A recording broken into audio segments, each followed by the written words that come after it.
Ok, Parashat Hashavua, Parashat Bamidbar. On entame, ça y est, le 4e livre de la Torah. Et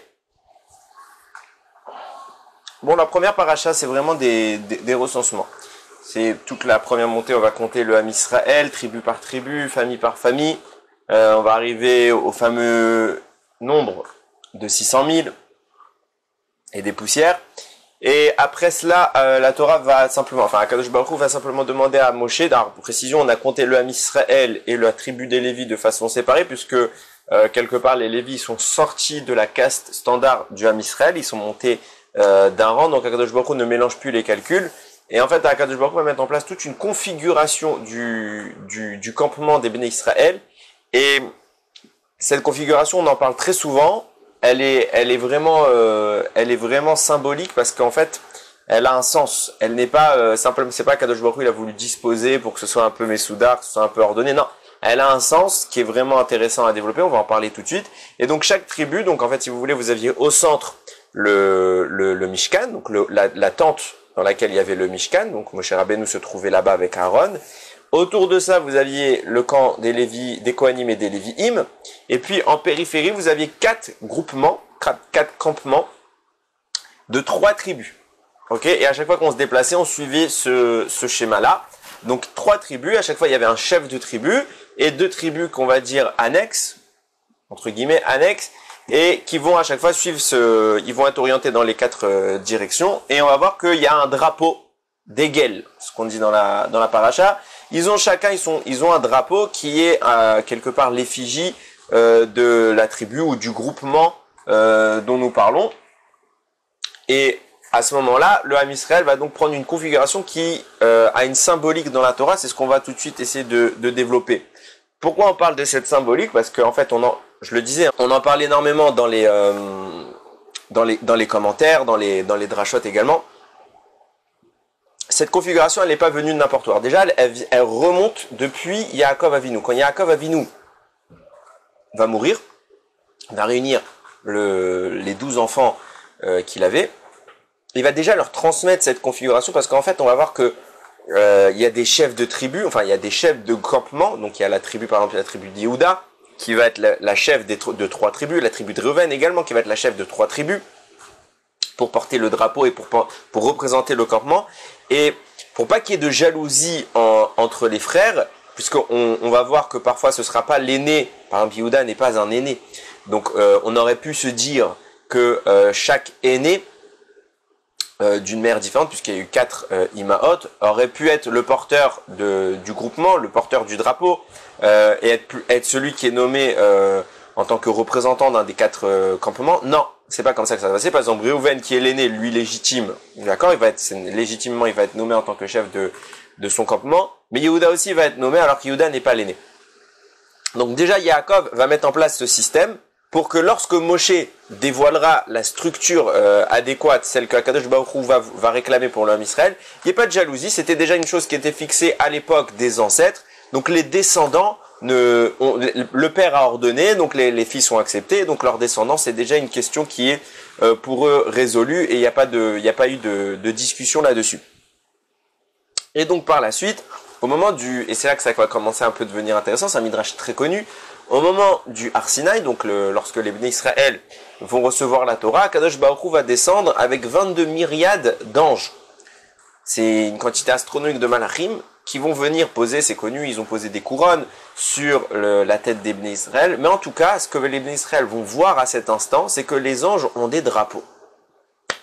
Et quand les Béné Israël vont voir ces drapeaux-là, ils vont dire, ah bah nous aussi, ce serait super si on pouvait avoir des drapeaux. Alors Akadosh Baruch Hu va dire, ok, si ça peut vous faire plaisir, je vous accorde des drapeaux. Et donc nous, le Ham Israël va recevoir toute la raison pour laquelle, en tout cas le Midrash rapporte, on a reçu ces drapeaux, des Galim, l'agencement du Ham Israël, c'est parce qu'on a vu au moment de Har Sinaï des anges qui tenaient des drapeaux.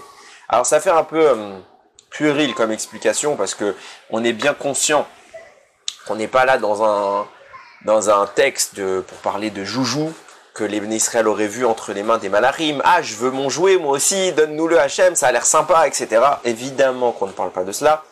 Évidemment que lorsqu'on parle de drapeau, déjà au niveau des malachim, qu'est-ce que ça signifie? Ça a un sens. On peut clairement pas envisager un ange en train de tenir un bâton avec un drapeau de l'État d'Israël ou de n'importe quelle représentation imaginable qui flotte. Non, ça n'a pas de sens de parler comme ça. Donc si on parle de drapeau pour les anges, ils ont un sens. Ces drapeaux, ils représentent une idée. Donc c'est cette idée que le Ham Israël va jalouser et qu'elle va vouloir et que Akadosh Baruch Hu va en effet lui donner. Donc quelle est l'idée qui se cache, quelle est la symbolique de ce drapeau pour que la Torah y place une importance si particulière.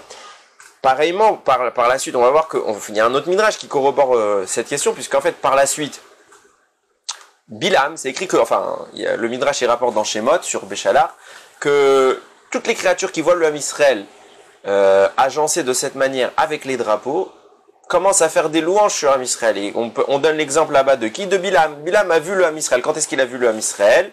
Quand il est monté sur cette fameuse montagne pour regarder le Ham Israël et maudire Chas Veshalom, il a dit des bénédictions à la place. Et une des bénédictions qu'il a dit, c'est Matovo Alecha Yaakov, Mishkanetecha Israël. Quelles sont belles tes tentes Yaakov, tes demeures Israël.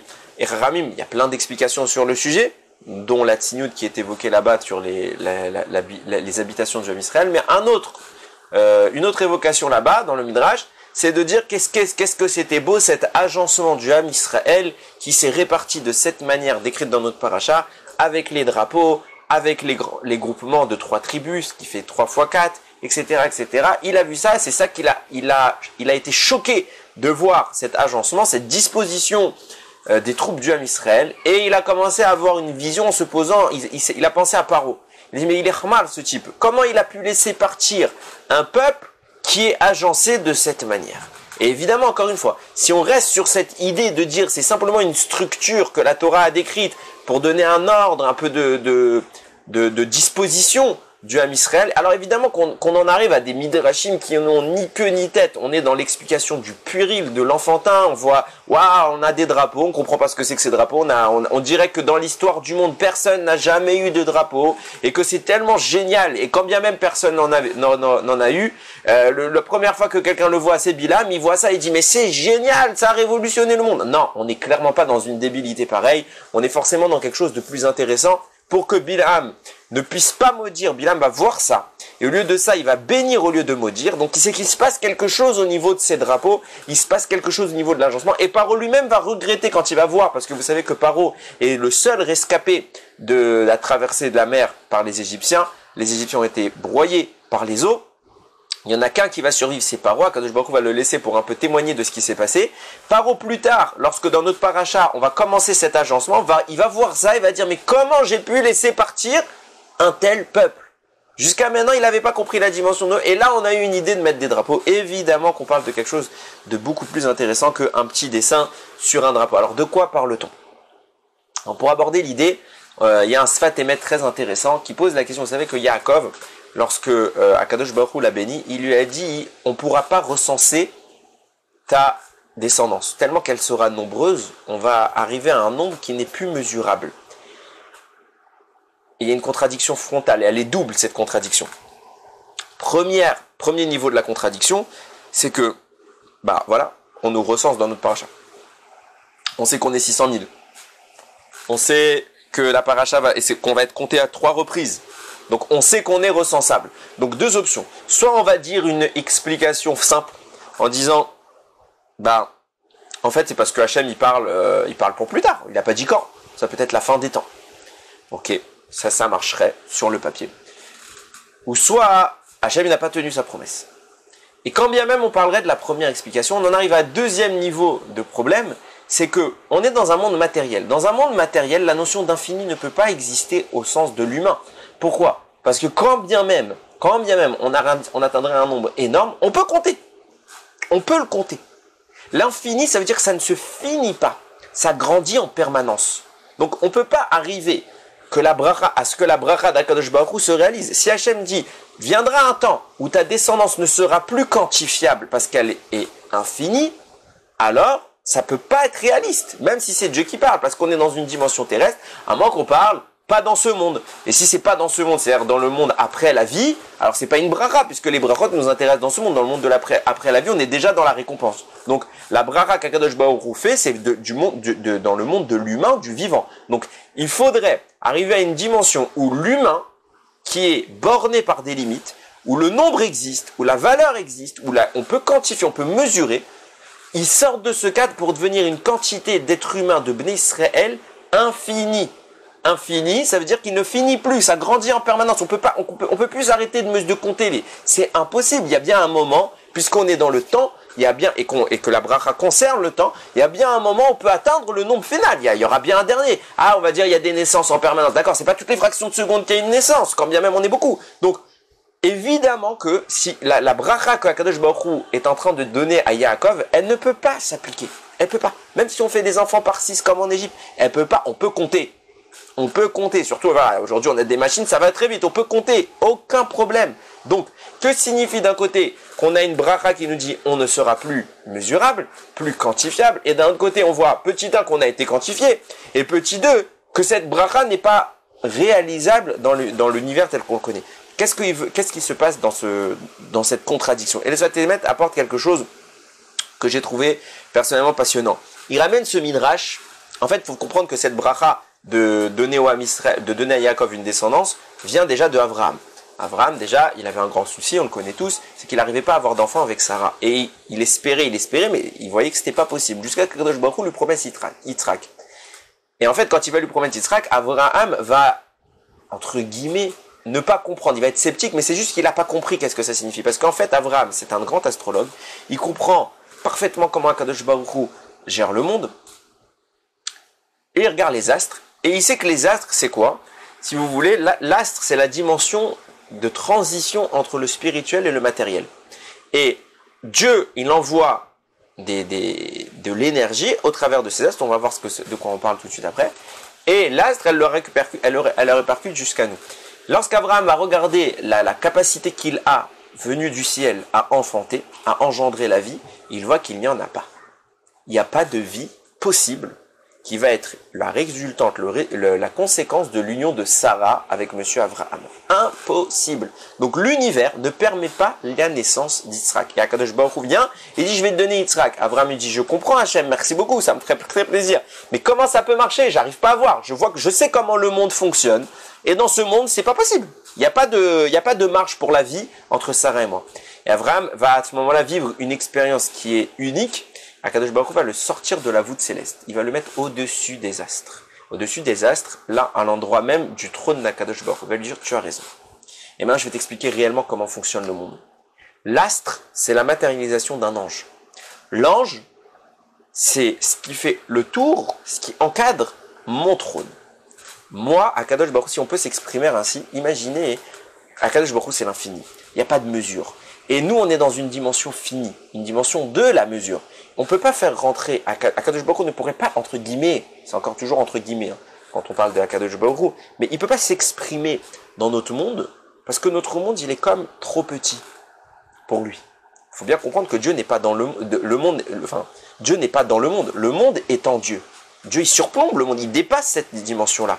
C'est beaucoup plus grand, infiniment plus grand. Donc, Dieu, pour intervenir dans quelque chose s'il devait intervenir intégralement dans quelque chose de fini, puisqu'il est infini, ça exploserait.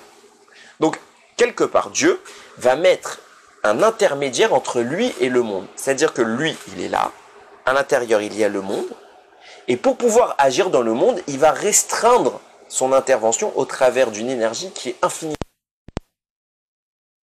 Une petite partie de ce qu'il est à ce qu'on appelle un ange.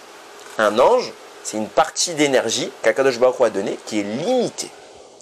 Et cet ange intervient dans le monde. Cet ange, c'est lui qui gère, c'est ce qu'il appelle la nature. L'ange, puisqu'il a une partie finie, limitée et précise de ce qu'Akadosh Baruch Hu lui a transmis, on va le qualifier de nature. Pourquoi on va la qualifier l'intervention des anges de naturel? Parce que l'ange fait précisément ce que Akadosh Baruch Hu a défini dans le cadre de Bereshit. Et il intervient de façon cyclique et mesurée. Il ne peut pas sortir du cadre. Il ne peut pas faire plus. Il ne peut pas inventer quelque chose. Il est vraiment contraint et borné par l'intervention qu'Akadosh Baruch Hu a définie de lui. Du coup, On est dans ce cadre-là de la nature. Akadosh Baruch Hu fait sortir Abraham de cette limite. Il l'a fait dépasser. Il monte à un niveau où Akadosh Baruch Hu n'intervient, du moins, il est au niveau de la jonction des anges et Hachem. Là, il y a Hachem, on va dire, là, il y a les anges, et là, il y a la terre. Abraham, normalement, puisqu'il est sur terre, il est là, et ben, il va venir directement derrière l'ange, en hiérarchie, il va dépasser l'ange. Et Akadosh Baruch Hu lui dit, regarde l'astre qui te donne l'information, qui te fait penser, par information, que tu n'auras pas d'enfant. Regarde cet astre, et bien ce même astre-là, je vais te prouver que lui va te donner un enfant. Comment? Puisque l'ange qui gère ça, il est géré par moi, et que c'est toute l'énergie, elle vient de moi. L'ange, en effet, il ne peut pas changer les choses. Mais si de la source qui le nourrit, on change les choses, si moi je l'abreuve d'une énergie différente, alors tout change. Parce que moi je le manipule, moi j'ai le code source. Donc si je change et je mets valider, alors il y a la vie. Simplement qu'en effet, dans l'état dans lequel tu es, toi qui es en dessous de l'ange, tu vois l'ange et tu vois que tu peux pas le mesurer, tu peux pas le contrôler, l'ange ne te donne pas la vie. Mais si je te donne un moyen de dépasser l'ange et de contrôler entre guillemets l'ange, ce même ange qui te refuse la descendance te donnera une descendance. Et Abraham voit ça et il obtient une descendance. Et là explique le Sfat Emet, il dit on entre dans cette dimension-là qui est la dimension où l'être humain se rallie à l'unité divine.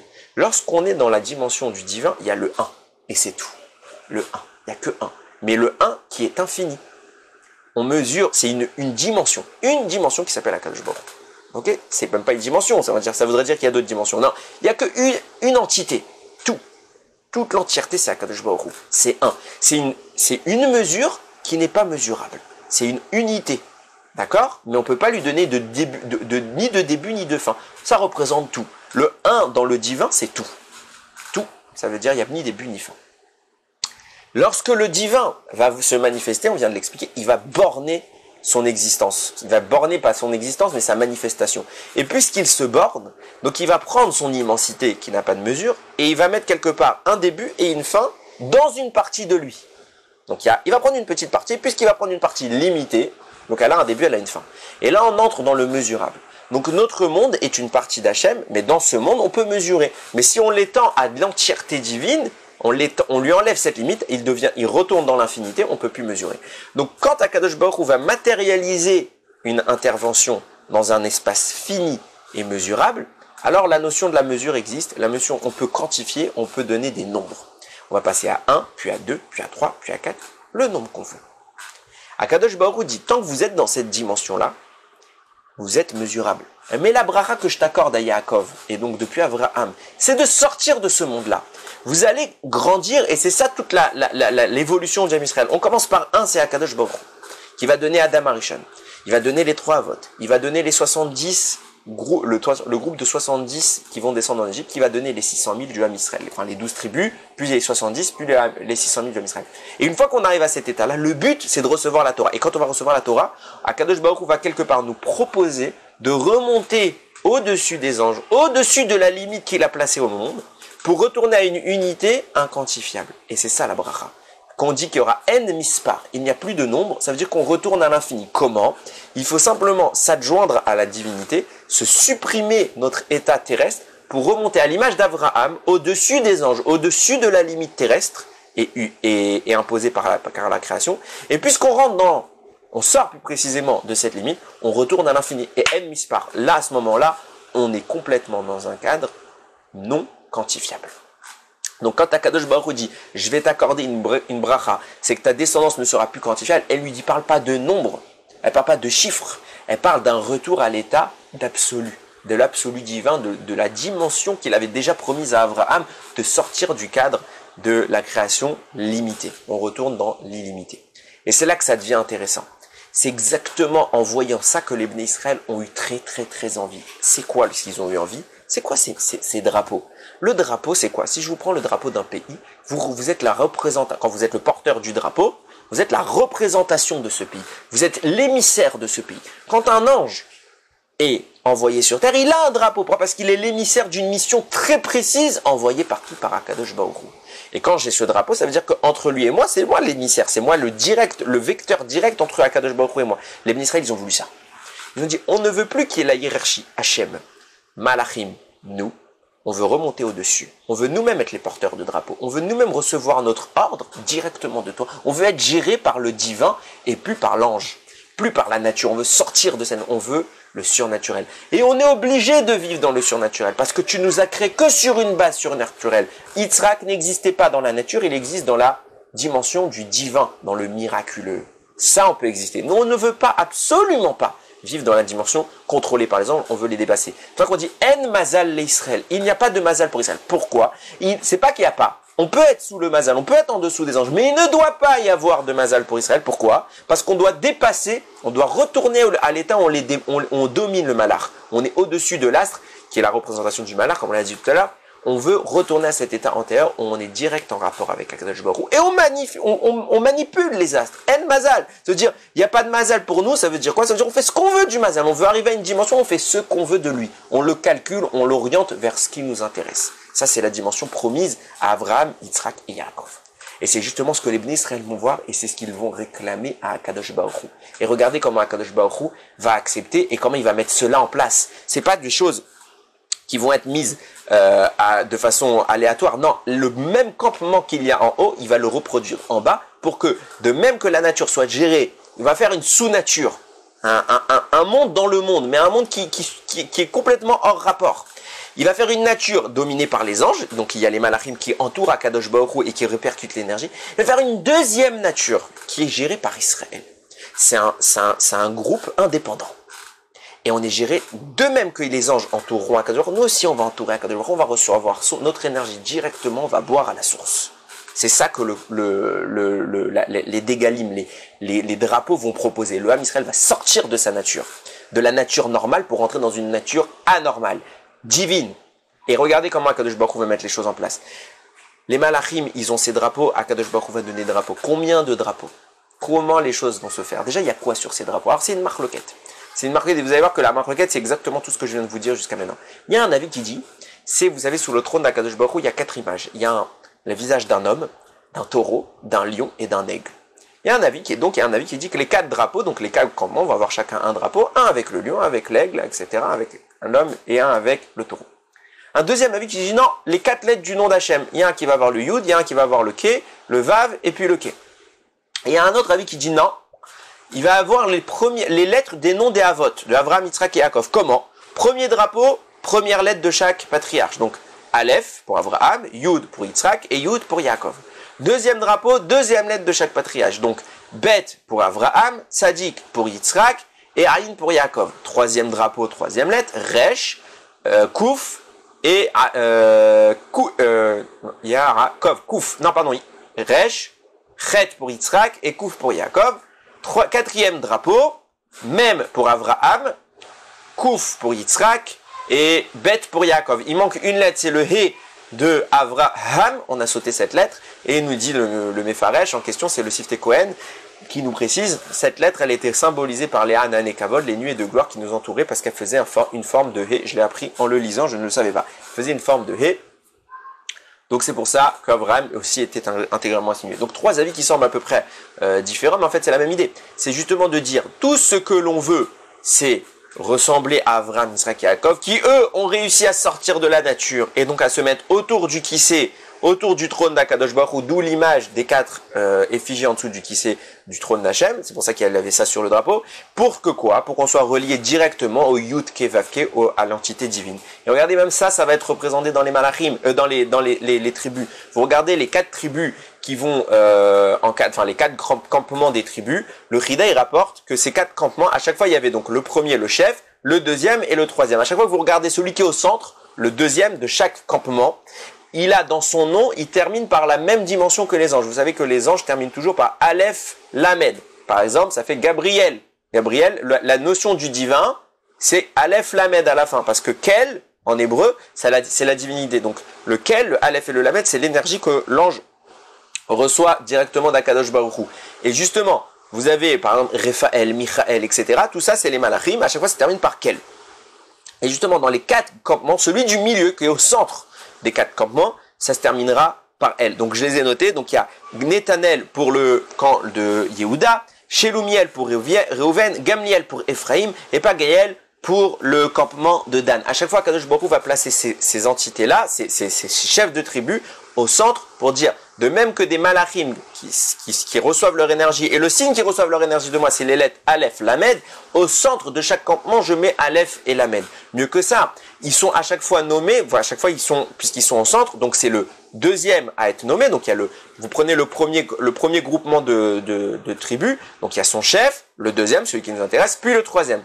Le deuxième groupement de tribus, son chef, le deuxième, puis le troisième. Donc ce qui veut dire que dans l'ordre, il est le cinquième, celui du milieu. Donc quand vous prenez le jour que représente, la disposition qui représente, le premier groupe, la deuxième personne, le deuxième groupe, ce sera la cinquième personne, le troisième groupe, ce sera la huitième personne, et le quatrième groupe, ce sera la 11e personne. Donc ceux-là, ils sont dans l'ordre, ils sont le 2, le 5, le 8 et le 11. Pourquoi ? 2 plus 5 plus 8 plus 11, ça fait précisément 26, pour dire que lorsque Akadosh Baruch Hu va les placer aux 4 coins du campement, c'est pour que à eux 4, qui sont les centres des 4 campements, ils représentent, ils répercutent l'énergie directement provenue d'Akadosh Baruch Hu. Et quand on réfléchit comme ça, ce qu'a vécu Avraham de sortir des étoiles, c'est exactement ce qu'a vécu le Ham Israël au moment de Matan Torah. Ils ont vu la réalité qui étaient les anges, la nature, ils sont les porteurs de drapeaux d'Akadosh Baruch Hu, et ils ont vu Akadosh Baruch Hu au centre, ils sont sortis, et eux ils veulent ça. Matan Torah a été le vecteur de la bracha qu'Akadosh Baruch Hu avait promis à Yaakov. Comment Akadosh Baruch Hu va réussir ce prodige de faire une infinité dans quelque chose de fini? Il va donner la Torah qui est le moyen de sortir de la nature. Et c'est pour cela que la Torah s'étudie au travers de la Gemara. Gemara, ça s'écrit, la Gemara c'est le Talmud, hein. La Gemara ça s'écrit, on l'a déjà vu l'année dernière, Gimel, Mem, Resh, Aleph, et justement nos Chachamim nous dévoilent sur le trône d'Akadosh Baruch Hu. Les 4 malachim qui représentent le trône d'Akadosh Baruch Hu, qui l'encadrent, sont les initiales du mot Gemara. Gimel pour Gabriel, Mem pour Michael, Resh pour Raphaël et Aleph pour Uriel. Les 4 anges qui représentent la nature que Akadosh Baruch Hu va placer. Et sur ça, il y a le Shla Akadosh qui précise une chose extraordinaire. C'est exactement pour cela qu'il y a 12 mois, et c'est exactement pour cela qu'il y a 4 saisons. À chaque fois, on passe dans la dimension d'un autre ange. En réalité, si on pouvait imaginez que la terre, elle tourne autour du trône d'Akadosh Baruch Hu. La matérialité, elle gravite autour d'Hachem. Tout gravite autour d'Hachem. Et on tourne. Puisqu'on tourne, il y a une partie où on est dans le premier ange, qui est la première saison, les 3 premières dimensions, donc les 3 premiers mois, puis la deuxième saison, 3e, 4e. C'est exactement ce dont on parle. On est dans la dimension temporelle. Nous, on se propose de sortir. Et quand on y parvient à l'infinité. Et c'est ça, les Israël, ils ont vu les drapeaux, ils ont dit, mais Ribono Shel Olam, c'est ce qu'on veut, on veut la même chose. Sors-nous de là, sors-nous de ce monde, élève-nous à une dimension qui est spirituelle, élève-nous à ta proximité. Et c'est ça qu'a vu Bilam et qui l'a fait trembler. Bilam vient pour nous détruire. Bilam vient pour prononcer des choses contre nous à Shem Ishmor. Et il peut pas parler. Pourquoi il peut pas parler? Qu'est-ce que ça veut dire qu'il peut pas parler? Parce que toute l'intervention, toute la dimension de ses forces, elle est naturelle. Elle est dans le monde des malachim. Il vient pour maudire un monde dans lequel il n'a pas accès. Il maudit, ça se passe dans le monde, ça se produit. Imaginez la scène. Qui maudit sous le Ham Israël que des bêtes féroces attaquent le Ham Israël. Mais Israël n'est pas dans ce monde. Israël, il est sorti de ce monde. Mauvaise adresse, tu tapes à la mauvaise porte. Tu peux envoyer tout ce que tu veux. Ça passe à travers. On n'est plus là. On est dans une dimension totalement différente. C'est ça, Matan Torah. On est à la veille de Shavuot. C'est ça l'enjeu. Est-ce qu'on reste dans une dimension matérielle, gérée par des malachim, ou est-ce que En Mazal l'Israël? Est-ce que nous, notre seul repère, notre seul référent, c'est Akadosh Baruch Hu, de lui directement on reçoit les choses. C'est ça la Torah. C'est ça le but de la Torah. Repérer Hachem, repérer la vérité. Et rester dans cette vérité. On va recevoir maintenant Matan Torah bientôt, là, la semaine prochaine. C'est ça l'enjeu. Pas faire du chichi. Il n'y a pas de chichi. On n'est pas là pour faire du chichi. On doit rester dans une dimension qu'on tamponne Hachem. On s'en approche au plus près. Et que de l'infini. Ça grandit, ça n'a pas de mesure. Et on grandit, et on grandit. Ne pas s'accrocher à une dimension finie. Et, je sais pas si je peux le dire. Bon, c'est quand même sur Internet, je vais prendre des pinces. Ok? Je veux pas, Chas v'Shalom, être accusateur de... Mais faut faire très attention. Je le dis parce que je le constate énormément. Et c'est quelque chose qui me traumatise. Pardon. On vend de la fausse Torah en permanence. Faites très attention à une Torah. J'ai pas dit que les personnes qui vont faire ça n'ont pas de Torah. Mais on en arrive à ce que Chas v'Shalom, puisqu'on est rentré, et je me suis moi-même remis en question sur ça, quand vous rentrez dans la diffusion de la Torah, qui est une des plus belles mitzvot qui puissent exister, c'est dangereux. Pourquoi c'est dangereux? Parce que le Yetzer Hara, il veut pas de ça. Il va se battre à fond la caisse sur ça. Et il va vous mettre des barrières que vous pouvez même pas imaginer pour que ça se passe pas. Parce que cette énergie que vous allez diffuser en Israël, elle n'a pas de mesure. Et Baruch Hashem, aujourd'hui, on est dans une génération où la Torah est pullule. On a accès, grâce à Internet et à la diffusion, à énormément, à une quantité astronomique de Torah. Mais le problème qu'il y a, et j'en parlais récemment avec un ami, il m'a cité le verset Mechila, je ne l'ai pas retenu, mais il dit qu'à la fin des temps, c'est un pasouk dans les prophètes, qu'à la fin des temps, on aura soif de Torah. On aura soif de Torah. Et ça, c'est une malédiction. On courra pour boire de la Torah. Et ça, c'est une malédiction. Mais comment ça peut être une malédiction? C'est une opportunité folle qu'on puisse boire de la Torah, qu'on ait soif de Torah. Il dit non. Parce que c'est le Gaon de Vilna qui rapporte, il dit, ce sera comme comparable à une famine. Ce sera comparable à une famine. Ça veut dire quoi? C'est-à-dire que quand vous êtes affamé, qu'il n'y a plus rien à manger, eh ben vous mangez même ce qu'il y a dans la poubelle. Eh ben ce sera ça la Torah. On mangera tout. Faire très attention avec Internet, de gens qui vont diffuser une Torah qui n'est pas la vraie Torah. C'est pas la Torah d'Akadosh Baruch Hu, c'est pas la Torah de Moshe Rabbeinu. Il faut rester dans ça. Notre Torah, c'est celle qui doit nous rapprocher d'Hachem. C'est pas une Torah de chichi. Et moi, je vais vous dire ouvertement, j'ai été écœuré pendant la période du confinement, pendant la période du coronavirus, de voir combien de divrei Torah ont été dits sur ça. Mais combien de divrei? Alors, je mesure mon propos. C'est pour ça que je dis, je suis sur Internet, je veux bien préciser les choses. Oui, on avait une attente. Il y avait une attente que les grands de la Torah vont s'exprimer un petit peu. Mais la première des choses, c'est que je le répète tout le temps, on n'est pas des prophètes, on ne sait pas pourquoi. On peut que spéculer un petit peu. Mais on ne sait pas pourquoi. Il n'y a plus de prophétie. Dire il s'est passé telle et telle chose. On ne sait pas, c'est pas vrai. Arrêtez, volez pas plus haut. Mais ce qui me dérange, c'est que en réalité, on en est arrivé à surfer sur un buzz. Ça veut dire que toute la Torah qui a été diffusée, je dis pas tout, mais tous les shiurim que je voyais recevoir dans les messages, etc., c'était coronavirus. Pourquoi? Coronavirus, pourquoi? Pourquoi? Parce que vous savez très bien que dès que vous mettez coronavirus sur Internet, alors le nombre de vues que vous allez faire, il va être multiplié par 15, par 30, par 40. Donc en fait, à la fin, on en arrive à Chas V'Shem, je vais dire quelque chose d'horrible, mais je le dis parce que j'ai bien pesé mon propos. Je veux pas Chas V'Shem juger, je ne cite pas de nom, je cite personne. Mais vous en arrivez à ce que le Rav qui parle, à vous poser la question, c'est un Rav qui vient diffuser de la Torah et il vient faire une mitzvah, ou c'est devenu un YouTuber? Est-ce qu'on est devenu des YouTubers? Chas V'Shalom. Et je me suis vraiment moi-même remis en question, je me suis dit, mais peut-être que moi-même je suis pas mieux, et béhémet. Et Chas V'Shalom, j'ai aucune appréhension quand je dis ça, mais il faut être réaliste. Pourquoi on diffuse des choses? Quand on voit des shiurim sur Internet en permanence, c'est du folklore. Ça commence à être fatigant. C'est pas ça la Torah. Je le dis clairement, ce n'est pas ça la Torah. Même les shiurim que je vous fais maintenant, ça c'est un tout petit début de rien du tout. Le but c'est pas ça. Si vous restez toute votre vie à écouter des shiurim d'un imbécile comme moi qui fait des petites vidéos parce qu'il veut un peu diffuser la Torah. Mais c'est super, il faut commencer par ça. Mais le but d'un shiur comme le mien, c'est de vous amener à la vraie Torah. C'est pas de vous dire, vous allez toute votre vie écouter, voilà, vous allez vous rassurer en écoutant une petite vidéo, ça va, j'ai fait mon shiur de Torah de la semaine, Baruch Hashem, ça y est, je suis tranquille. Non, c'est pas ça. Il y a un moment, ça y est, fatigue-toi. La Torah, c'est du amal. La Torah, c'est de la fatigue. On se bat pour sortir de ce monde. On se bat pour trouver Hachem. On fait des efforts. Donc, quand on vous vend des trucs tout simples, et en réalité, on commence à voir sur Internet un accès tellement facile qu'on a perdu l'objectif. On a perdu le cap. Quand on vous fait des shiurim sur Internet qui sont comment réussir ta vie. Le secret de la tzlacha, le secret de la parnassa. Si tu fais ça, tu auras le shalom bayit. Vous mettez shalom bayit, vous avez 15 000 vues sur Internet. Vous mettez le chinour, l'éducation des enfants, vous avez 15 000 vues. Tout le monde veut entendre ça. Tout le monde veut une recette. Mais il n'y en a pas. C'est pas vrai. Il n'y en a pas. C'est pas vrai. Arrêtez. N'écoutez pas ça. Il n'y en a pas. Il y a une recette. Il n'y en a qu'une. Ok? Fatigue-toi, ça marche. Tu te fatigues pas, ça marche pas. Faut arrêter de croire qu'il y a une chichi. Si je fais ça, ma vie, elle va changer. Il n'y a rien. Et la Torah te dit, la Torah se vend. Elle se vend pas comme étant facile, elle se vend comme étant difficile. Elle se vend comme étant du amal. Pour sortir du monde, c'est un voyage. C'est un voyage, c'est un périple. C'est pas on prend l'avion, on part. Non, c'est un périple. On doit gravir. On monte, on escalade, on transpire. Là, tu es dans la vraie Torah. Mais quand tu es dans une Torah où on te vend du chichi, tu es un YouTuber. Je dis clairement. Là, ce que je vends dans ce style de shiurim, je le dis clairement. C'est facile pour vous. Qui travaille? Moi. Qui est en train de glander devant son écran? Toi. Toi, tu fais rien. Alors, c'est sympa d'écouter ça. Il faut commenter par ça quand on est dans une vie. Et même en plus, tu peux le faire en parallèle.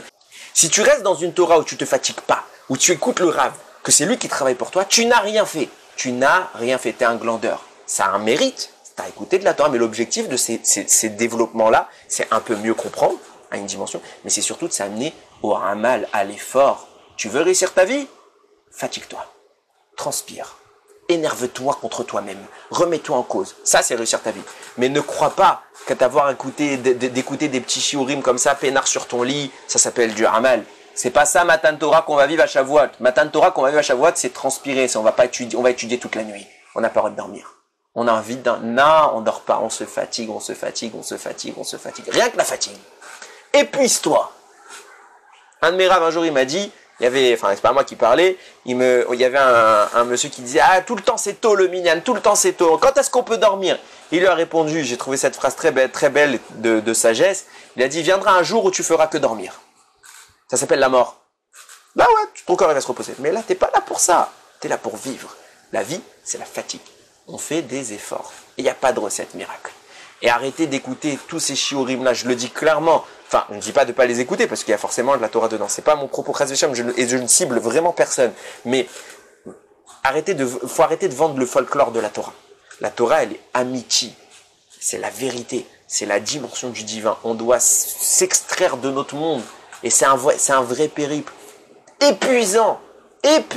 Si ton shiur de Torah, t'étais pas fatigué à la fin, t'as pas étudié, c'est qu'il y a un problème. Faut que tu te fatigues, faut que ce soit difficile. C'est difficile. Baruch Hashem, t'as réussi. Et quand t'as réussi, tu sens que t'es pas le même homme parce que tu as forcé. C'est comme la musculation. Vous portez du lourd. Ah, vous avez transpiré. Là, vous avez fait du sport. Là, vous avez amélioré votre santé. Sinon, non. Donc, écoutez un cours de Torah dans lequel on va te vendre. Ouais, j'ai la réponse. Non, il n'a pas la réponse. Il n'y a pas de réponse. Arrêtez. La Torah, c'est ce qu'Abraham il a fait. Il est sorti, il a cherché, il s'est fatigué, il est sorti du monde. Il a voyagé. C'est un cosmonaute. C'est pas n'importe quoi. Il sort du monde, il dégage tout. Il part de chez lui. Tous les grands hommes, c'est ceux qui se sont pris la tête. Tous, ils ont eu des vies horribles, fatigantes, épuisantes. Ça, c'est les grands de la Torah. Ça, c'est des grands. Ça, c'est des gens qui sont liés à Kadosh Baruch Hu. Tout celui qui vient, qui fait des trucs tchic-tchac, Mechila de le dire, c'est pas ça. Alors, je le répète, ne croyez pas à ces shiurim-là qui sont, franchement, c'est juste pour faire du buzz. D'écrire un shiur, comment réussir ta vie, la recette du couple, la recette de ça, et Covid-19, ah, tu mets Covid-19, t'as 15 000 vues. Je dis pas que ce qu'il va dire est faux dans son shiur. Je dis juste que c'est bizarre. Que l'objectif, c'est de faire des vues. Alors oui, l'objectif quand tu diffuses de la Torah, c'est de faire des vues, mais c'est pas d'être un youtubeur. L'objectif, c'est que ce que je dis soit vu. Nous, on s'en fout. À la limite, on devrait mettre juste un audio. Mais vous savez très bien que ça va pas être vu et que personne va l'écouter et que l'objectif, c'est que la Torah soit diffusée. Donc, encore une fois, je n'ai aucune appréhension sur ce que je dis. Chas v'shalom de croire que moi, je m'estime meilleur qu'eux, c'est pas du tout mon propos. Je dis juste, la Torah, ce n'est pas ça. Alors, il ratsonne qu'on soit là, capable de recevoir la vraie Torah, celle du Hamal, celle de la transpiration, celle de l'effort, celle où on a un vrai salaire à la fin, et qu'on arrête de sortir de notre léthargie, qu'on sorte de notre léthargie, de s'allonger dans un lit, d'écouter des petits shiurim comme celui-ci. On se fatigue, on ouvre une Mara, on ouvre un Chumash, on ouvre une Mishnah, on ouvre de la Halacha, on se fatigue, on apprend, on fait des efforts. Yiratzon qu'Akadosh Baruch Hu nous bénisse pendant Shavuot de nous donner la vraie Torah, que le Ham Israël il sort complètement de ce monde, qu'on rentre dans le vrai monde qui est le nôtre, qu'on a créé et qu'on mérite de recevoir, tout simplement parce que c'est l'héritage que nous ont transmis Avraham, Yitzhak et Yaakov, nos papas. Alors qu'Akadosh Baruch Hu nous transmette la Torah et que cette Torah soit pour nous le gage de son retour parmi nous, qu'on soit nous le campement qui entoure Akadosh Baruch Hu, et qu'Akadosh Baruch Hu nous envoie le Mashiach pour nous conduire à ça, avec le Beth Amikdash. Baruch Adonai Leolam, Amen ve Amen.